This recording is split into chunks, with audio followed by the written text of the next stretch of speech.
Hello बच्चों, welcome back to Neeta math classes. आज हम class 9 chapter number 7 triangles discuss करने जा रहे हैं। उससे शुरू करने से पहले अगर आपने मेरा चैनल सब्सक्राइब नहीं किया है तो प्लीज़ सब्सक्राइब कर लीजिए, और जिससे कि आपको मेरी पिछली वीडियोस देखने में आसानी हो। और अब शुरू करते हैं ट्रायंगल्स। देखिए, सबसे पहली बात कि ट्रायंगल्स के लिए इसमें हमारे को पहले हम ट्रायंगल्स के बारे में सब कुछ पढ़ चुके हैं, जैसे कि ट्रायंगल्स का कितने टाइप के होते हैं, on the basis of sides, on the basis of angles, है ना। ये सब आप लास्ट क्लासेस में पढ़ चुके हैं। आज हम इसमें सीखने वाले हैं कॉन्ग्रुएंसी। आज आपके जो कोर्स में है क्लास 9 में वो है कॉन्ग्रुएंसी, है ना।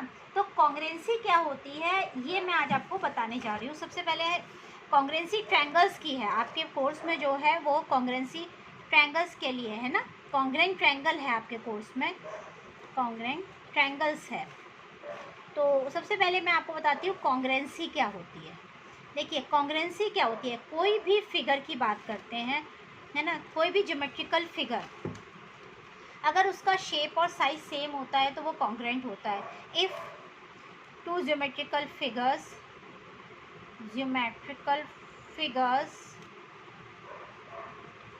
have same shape and size, then they are said to be congruent। अब देखिए, इसका मैं मतलब समझाती हूँ आपको कि अगर कोई भी फिगर्स हैं, अभी हम ट्रायंगल्स की बात करने नहीं कर रहे हैं, अभी हम किसी भी ज्योमेट्रिकल फिगर की बात कर रहे हैं। अगर उनका शेप और साइज सेम है तो वो कॉन्ग्रुएंट होते हैं। मान लीजिए, जैसे ये एक पेंटागन है, ये एक पेंटागन है, एक दूसरा पेंटागन मैंने इसी के बगल में बनाया है, ये भी है। इसकी ये साइड 2 है, ये 2 है, ये 3 है, ये 3 है, और ये भी 3 है। सेम यहाँ 3 है, ये 5 है, ये 3 है, ये 3 है, ये 2 है। अब देखिए, इन दोनों पेंटागन की क्या साइज सेम है? ये 2 है, ये 2 है, लेकिन ये 2 है तो ये 3 है। साइज, इनका शेप सेम नहीं है, साइज सेम नहीं है, लेंथ सेम नहीं है, तो इनके शेप में भी डिफरेंस आ जाएगा, है ना। तो यानी कि ये दोनों कॉन्ग्रुएंट नहीं है। लेकिन अगर मैं इस तरीके का कोई फिगर ड्रॉ करती हूँ जो एग्जैक्टली एक दूसरे के सेम होते हैं तो उन्हें हम कॉन्ग्रुएंट कहते हैं। फॉर एग्जांपल, ये मान लीजिए ये एक स्क्वायर है और ये दूसरा स्क्वायर है। इसकी साइड है 2 सेंटीमीटर, है ना, और इसकी भी हर एक साइड 2 सेंटीमीटर है स्क्वायर की। तो ये दोनों स्क्वायर्स एग्जैक्टली सेम है, इनका शेप सेम है, इनका साइज सेम है। अगर मैं इस स्क्वायर को उठा करके इस स्क्वायर के ऊपर रखती हूँ, मीन्स मान लीजिए ABCD स्क्वायर को और ये EFGH स्क्वायर, है ना। अगर A पॉइंट को E पॉइंट के ऊपर रख देती हूँ तो अपने आप, है ना, पॉइंट B F को कवर कर लेगा, D H को, और C G को कवर कर लेगा। इस तरीके के फिगर जो कॉन्साइड, जिनके वर्टिसेस कॉन्साइड करते हैं, वो हमारे कॉन्ग्रुएंट फिगर्स होते हैं। फॉर एग्जांपल, अगर मैं एक लाइन की बात करती हूँ, देखिए ये एक लाइन है AB और ये दूसरी लाइन है CD। इसकी लंबाई है मान लीजिए 3 सेंटीमीटर और इसकी लंबाई भी 3 सेंटीमीटर है। इन दोनों लाइंस की लंबाई एकदम सेम है, तो ये दोनों लाइंस हमारी क्या कहलाएंगी? कॉन्ग्रुएंट लाइंस कहलाएंगी, कॉन्ग्रुएंट लाइंस कहलाएंगी ये, ठीक है। इसी तरीके से मान लीजिए ये एक एंगल है ABC 30 डिग्री का, और ये दूसरा एंगल है DEF, ये भी 30 डिग्री का है। इसका नाम दे दीजिए ABC, और ये मान लीजिए DEF, ये भी 30 डिग्री का है। तो ये दोनों एंगल्स हमारे क्या कहलाएंगे? कॉन्ग्रुएंट कहलाएंगे। ये कॉन्ग्रुएंट क्यों कहलाएंगे? क्योंकि मेज़र ऑफ एंगल सेम है। Measure of angle B is equal to measure of angle E same है, इसलिए ये दोनों जो एंगल्स हैं हमारे वो कॉन्ग्रुएंट हो जाएंगे। अब हम आ जाते हैं ट्रायंगल्स पर, जो हमारे कोर्स में कॉन्ग्रुएंसी ऑफ ट्रायंगल्स। तो देखिए, मान लीजिए ये ABC एक ट्रायंगल है और ये DEF दूसरा ट्रायंगल है, ठीक है।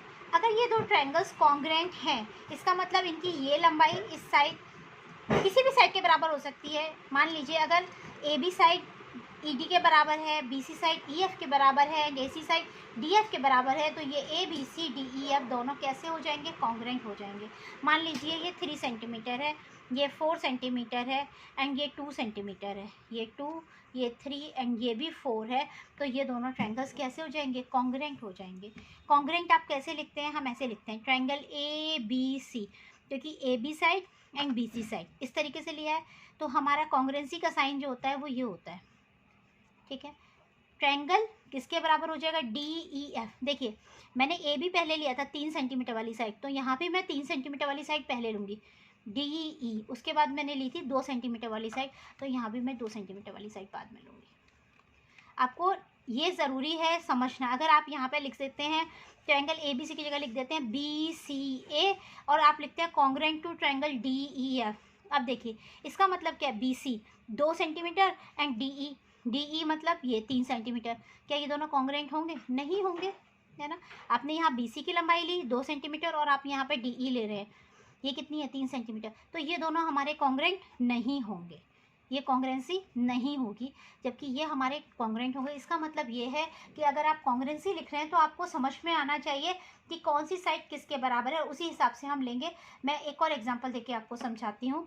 देख, मान लीजिए ये ट्रायंगल है ए बी सी, ध्यान दीजिएगा, ट्रायंगल ए बी सी, और ये ट्रायंगल है P Q R, P Q R. इसकी ये साइड मान लीजिए 3 सेंटीमीटर है, ए बी साइड 3 सेंटीमीटर है, और इसकी ये वाली साइड 3 सेंटीमीटर है, ठीक है। इसकी ये साइड 4 सेंटीमीटर है, और इसकी ये साइड 4 सेंटीमीटर है। इसकी ये साइड 2 सेंटीमीटर है, और इसकी ये साइड 2 सेंटीमीटर है, ठीक है। और इसके सारे एंगल्स भी उसी के अकॉर्डिंग इक्वल हैं। तो क्या ये दोनों ट्रायंगल कॉन्ग्रेंट होंगे? देखिए, और कॉन्ग्रेंट होंगे तो हम कौन सा ट्रायंगल किसके कॉन्ग्रेंट होगा, नाम क्या देंगे उसको, ये समझिएगा। यहाँ पे देखिए ए बी की लंबाई 3 दी है, और यहाँ पर किसकी लंबाई दी है? पी आर की। पहली बात, ये कॉन्ग्रेंट होंगे क्यों? क्योंकि इसका जो 2 और 4 इसके बीच में जो पॉइंट है सी, यहाँ पर 2 और 4 इसके पॉइंट, इसके बीच में जो पॉइंट है क्यू, अगर आप सी को क्यू के ऊपर रख देते हैं तो ट्रायंगल अपने आप ए पी को और बी आर को कवर कर लेगा, कॉन्ग्रेंट हो जाएंगे। इसके लिए बहुत सारे हमारे पास कॉन्ग्रेंसीज होती हैं, वो मैं आपको बताऊंगी। अभी आप समझ लीजिए कॉन्ग्रेंसी आप लिखते कैसे हैं। अब देखिए सबसे पहले मैं अगर बात करती हूँ ए बी सी की, ट्रायंगल ए बी सी, ठीक है। हमको ये पता है ये इसके कॉन्ग्रेंट है, क्योंकि इसमें भी 2 3 4 है, इसमें भी 2 3 4 है, साइड्स इक्वल है, इसका मतलब कॉन्ग्रेंट तो है। लेकिन किसके इक्वल है? देखिए ये मैं अभी बताती हूँ आपको। देखिए अब इसमें मैंने सबसे पहले लिया ए बी की लंबाई क्या ली थी मैंने? 3। तो यहाँ भी पहले मुझे वही नाम लिखना पड़ेगा, पी आर, ठीक है। उसके बाद मैंने लिया ए बी के बाद मैंने लिया सी, यानी कि पहले 3 सेंटीमीटर वाली फिर 4। तो यहाँ पे मेरे को क्या लेनी पड़ेगी? यहाँ भी वही लेनी पड़ेगी, पहले 3 सेंटीमीटर वाली लाइन फिर 4, है ना। बीच में जो पॉइंट है वो कॉमन आया, तो यहाँ भी 3 सेंटीमीटर वाली लाइन क्या है? R P Q. तो मैं इसको नाम दे सकती हूँ आर पी क्यू। ये किसके कॉन्ग्रेंट है? ये है आर पी क्यू के। ए बी सी किसके कॉन्ग्रेंट आ गया? पहले 3 फिर 4, तो वही आर पी क्यू। आप पी क्यू आर नहीं लिख सकते इसमें, तो आपको बस ये लिखना आना चाहिए, बाकी कॉन्ग्रेंसी में फिर कुछ भी प्रॉब्लम नहीं आएगी, ठीक है। अब आते हैं हम कि हमारे पास आप जो आपके कोर्स में है, अगर मैं ये कहती हूँ ना कि कॉन्ग्रेंसी का मतलब मैंने आपको बताया कि उसकी साइड सारी इक्वल होती हैं, एंगल्स इक्वल होते हैं, तो 2 ट्रायंगल्स कॉन्ग्रेंट कहलाते हैं, ठीक है। अब आपको ये भी समझ में आ गया इसमें 1-1 करेस्पॉन्डेंस होता है, मीन्स ए पॉइंट किसके बराबर है? 3 और 2 के बीच में, यानी कि ए किसके करेस्पॉन्डेंस है? ए हमारा किसके करेस्पॉन्डेंस है? 3 और 2 के बीच में, यानी कि आर के। ए वर्टिसेस आर के ऊपर ही कॉन्साइड करना चाहिए, ठीक है। दूसरा अगर मैं लेती हूँ बी, अब बी 3 और 4 के बीच में है, तो बी किसके कॉन्साइड करना चाहिए? 3 और 4 के बीच में, यानी कि पी के। और अगर मैं सी की बात करती हूँ तो सी किससे कॉन्साइड करना चाहिए? सी पॉइंट है 4 और 2 के बीच में, यानी कि क्यू से। ऐसे ही साइड्स की बात करें तो ए बी साइड किसके मतलब किससे 1-1 करेस्पॉन्डेंस में है? 1-1 करेस्पॉन्डेंस मीन्स एक लाइन के लिए, एक डोमेन के लिए एक वैल्यू रेंज में लाई करती है, then it is called 1-1 correspondence, ठीक है। तो देखिए ए बी के बराबर लंबाई किसकी है? पी आर की। तो ए बी के साथ आप किसको डाल सकते हैं? पी आर को। बी सी के साथ आप किसको डाल सकते हैं? 4 मीन्स पी क्यू डाल सकते हैं। एंड ए सी 2 के साथ आप किसको डालेंगे? 2 वाली लाइन को, यानी कि क्यू आर को। ये 1-1 करस्पॉन्डेंस होता है, ठीक है। अब हम आगे बढ़ते हैं। देखिए ये 2 ट्रायंगल हैं, मान लीजिए A B C and D E F 2 triangles हैं हमारे। अब हमेशा ये थोड़ी कहेंगे कि ये साइड इसके बराबर है, ये साइड इसके बराबर है, ये साइड इसके बराबर है, ये एंगल, ऐसा नहीं है। अब हमें क्या करेंगे, आपके पास कॉन्ग्रुएंसी दी होगी, आपके पास थ्योरम्स दी गई हैं एक्चुअली, तो मैं उनको समझाती हूँ आपको कि कॉन्ग्रुएंसी हमारे पास 5 टाइप की होती है। देखिए, एक होती है SAS, दूसरी होती है ASA, तीसरी होती है AAS, चौथी है SSS और पांचवी है RHS। ये 5 टाइप की कॉन्ग्रुएंसी है आपके पास। देखिए, ये कॉन्ग्रुएंसी होती क्या है, जैसे मैंने कह दिया किसी ट्रायंगल में आपको दिया है कि मान लीजिए इस ट्रायंगल की ये साइड इसके बराबर दी है, ये 3 सेंटीमीटर दी है, ये भी 3 दी है, ठीक है। ये साइड 4 सेंटीमीटर दी है, ये भी 4 सेंटीमीटर दी हुई है ना। ये 4 सेंटीमीटर है, ये 4 है, ये 3 सेंटीमीटर, ये भी 3 सेंटीमीटर है। एंड इनके बीच का एंगल ये 30 डिग्री है और इसमें भी ये एंगल 30 डिग्री का दिया है। और आपको कोई भी मेजरमेंट नहीं पता, आपको ना कोई और साइड पता है, ना आपको कोई और एंगल पता है, तो क्या आप बता सकते हैं कि ये कॉन्ग्रुएंट होंगे या नहीं होंगे, है ना। यही चीज़ समझने के लिए हमें कॉन्ग्रुएंसीज दी गई हैं कि अगर दो साइड है ना और उनके बीच का एंगल, दो ट्रायंगल्स के दो साइड्स और उनके बीच का एंगल अगर इक्वल होते हैं तो वो दोनों ट्रायंगल्स कॉन्ग्रुएंट होते हैं। और अगर दो ट्रायंगल्स कॉन्ग्रुएंट हैं तो by CPCT means congruent triangles corresponding parts are equal. आप उसको आगे सॉल्व कर सकते हैं कि सारी वैल्यूज़ इक्वल होंगी, है ना। तो मैं ये बताती हूँ आपको SAS कॉन्ग्रुएंसी क्या होती है ना। देखिए, अगर if two sides and included angle between these two sides are equal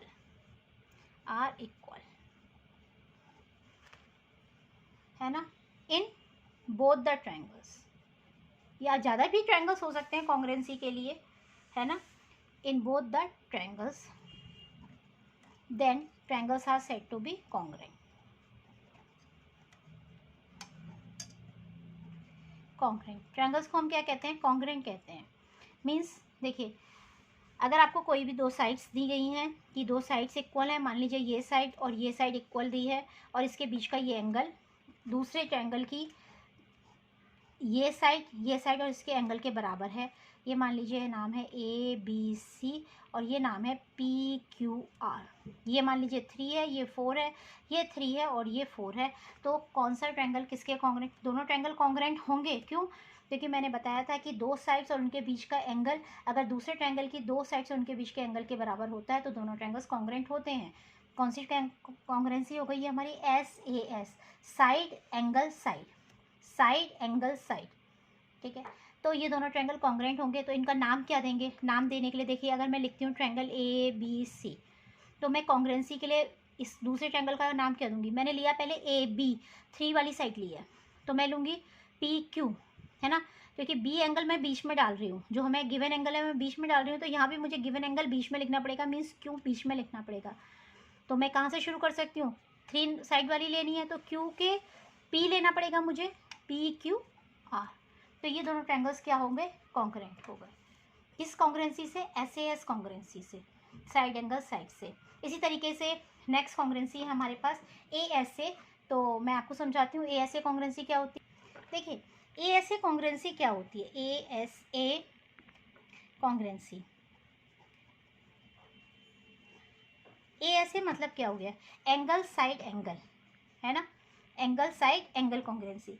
इस मतलब जैसे ये दो ट्रायंगल हैं, मान लीजिए ABC और ये है PQR।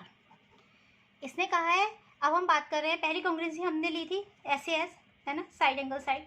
अब हम ले रहे हैं ASA, पहले हमने साइड के बीच में एंगल लिया था, अब हम लेते हैं एंगल के बीच में साइड, दो एंगल्स और उनके बीच में जो साइड होती है। मीन्स अगर आप ये एंगल और ये एंगल बात करें तो आप इस साइड की बात करेंगे, मान लीजिए आप ये एंगल और ये एंगल की बात करें तो आप इस साइड की बात करेंगे, ठीक है। अगर आपने कहा कि ये एंगल A एंगल Q के बराबर है, एंगल A एंगल Q के बराबर है and angle B angle R के बराबर है, साइड AB साइड QR के बराबर है, तो ये दोनों ट्रायंगल्स कैसे हो जाएंगे, कॉन्ग्रेंट हो जाएंगे। आपको कुछ और प्रूफ करने की ज़रूरत नहीं है। कॉन्ग्रेंसी के लिए अगर आपको ये 3 कंडीशंस पता है तो आप कह सकते हैं कि ये दोनों ट्रायंगल क्या हैं, कॉन्ग्रेंट हैं। किस क्राइटेरिया के बेसिस पर, ASA कॉन्ग्रेंसी के बेसिस पर आप कह सकते हैं कि ये दोनों ट्रायंगल्स हमारे क्या हैं, कॉन्ग्रेंट हैं। ठीक है, ये हमारी दूसरी कॉन्ग्रेंसी हो गई। जो थर्ड कॉन्ग्रेंसी है वो है AAS कॉन्ग्रेंसी।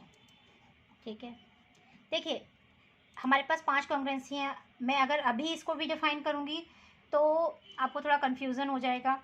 तो मैं अभी एक काम करती हूँ, जो मैंने 2 कॉन्ग्रेंसीज़ कराई हैं इस पर बेस में एक क्वेश्चन करा देती हूँ ताकि आपको समझ में आए कि कॉन्ग्रेंसीज़ का यूज़ कैसे करना है ना। तो एक क्वेश्चन मैं आपको करवा देती हूँ ताकि आपको पहले ये वाली AAS कॉन्ग्रेंसी, जो हमारी RHS कॉन्ग्रेंसी अभी बची हुई है, SSS कॉन्ग्रेंसी, उनको तीनों को करवाने से पहले एक एग्जांपल करवाती हूँ ताकि आपको समझ में आ जाए। तो देखिए एक एग्जांपल मैं लेती हूँ। जैसे ये हमारे पास एक हमें प्रूफ करने के लिए दिया गया है कि आप प्रूफ कीजिए कि proof that angles opposite to equal sides of a triangle are equal. ये आपको प्रूफ करना है। तो इसमें हम कॉन्ग्रेंसी को किस तरीके से यूज़ करेंगे और कैसे सॉल्व करेंगे ये मैं आपको समझाती हूँ। हमने मान लीजिए ये एक ट्रायंगल है ABC। ठीक है, इसने कहा इक्वल साइड्स, यानी कि 2 साइड्स इसकी इक्वल है। मान लीजिए ये साइड इस साइड के बराबर है।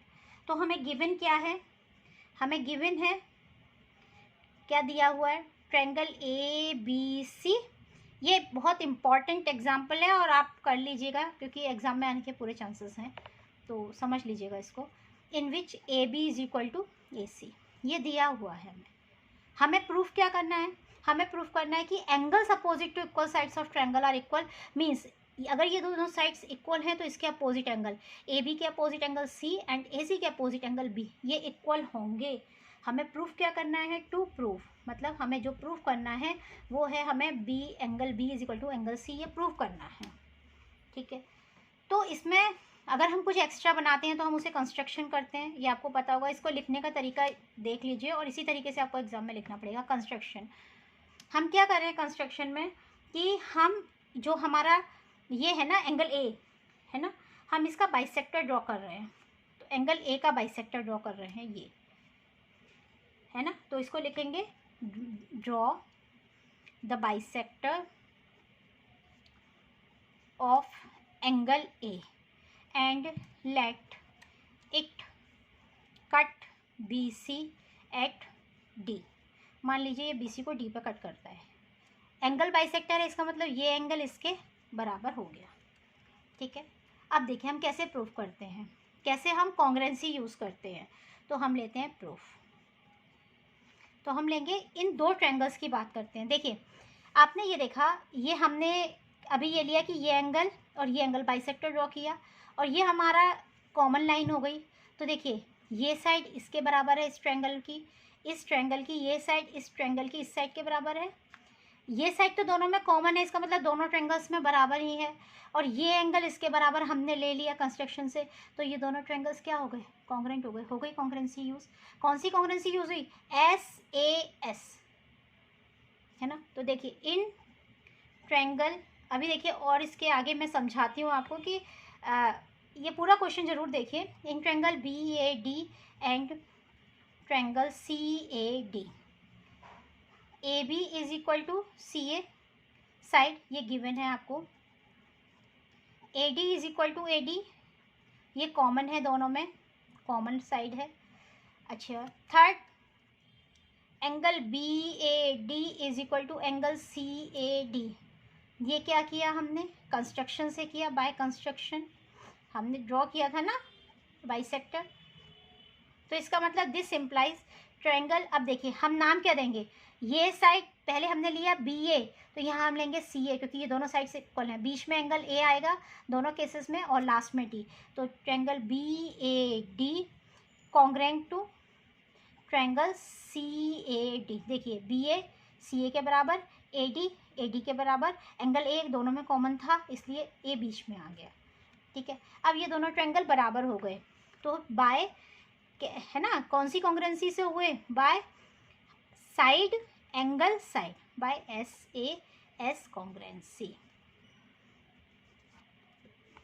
ठीक है, अब ये दोनों ट्रायंगल्स अगर कॉन्ग्रेंट हो गए तो फिर हम क्या लिखेंगे, CPCT। CPCT क्या होता है, corresponding part of congruent triangles are equal, है ना। तो अगर दो ट्रायंगल्स कॉन्ग्रेंट हैं तो उनके करस्पॉन्डिंग पार्ट्स भी इक्वल होंगे, ठीक है। तो यानी कि हमारे पास अगर ये इस ट्रायंगल में ये दोनों ट्रायंगल्स कॉन्ग्रेंट हैं तो इनके बाकी सब एंगल्स भी इक्वल होंगे। अभी हमें तो प्रूफ सिर्फ ये करना है एंगल बी एंगल सी के बराबर होगा। देखिए इसमें, देखिए हमने जब कॉन्ग्रेंसी प्रूफ की तो हमने ट्रायंगल BAD और CAD को प्रूफ किया, तो हम एंगल बी को एंगल सी के बराबर ले सकते हैं। क्यों, क्योंकि ये देखिए दो साइड्स के बीच में बना एंगल ये है और ये इस साइड के बीच में और थर्ड में बना है, तो यानी कि ये एंगल इस एंगल के क्या हो जाएगा, बराबर हो गया। Angle B is equal to angle C. आपको यही प्रूफ करना था, है ना। तो ये किससे हो गया, by CPCT, corresponding parts of congruent triangles are equal. तो इस तरीके से हम कॉन्ग्रेंसीज को यूज़ करेंगे क्वेश्चंस के अंदर, और कुछ क्वेश्चंस में हमें वैल्यूज़ भी निकालनी होती है। प्रूविंग के क्वेश्चंस जैसे होते हैं उसी तरीके से कुछ कैलकुलेशन भी करनी होती है, मेजरमेंट ऑफ एंगल्स भी होता है, उसमें भी हम कॉन्ग्रेंसी यूज़ करके निकालेंगे। तो ये हमारा यूज़ होता है कॉन्ग्रेंसी का। आज मैंने दो तरह की कॉन्ग्रेंसी आपसे डिस्कस की, एक मैंने SAS कॉन्ग्रेंसी डिस्कस की थी और मैंने एक की ASA कॉन्ग्रेंसी। अभी ये वीडियो अगर मैं सारी कॉन्ग्रेंसीज डिस्कस करूँगी तो बहुत लंबा हो जाएगा। नेक्स्ट वीडियो में मैं आपको जो हमारी बची हुई कॉन्ग्रेंसी हैं AAS, SSS एंड RHS, तीनों कॉन्ग्रेंसीज डिस्कस करूँगी।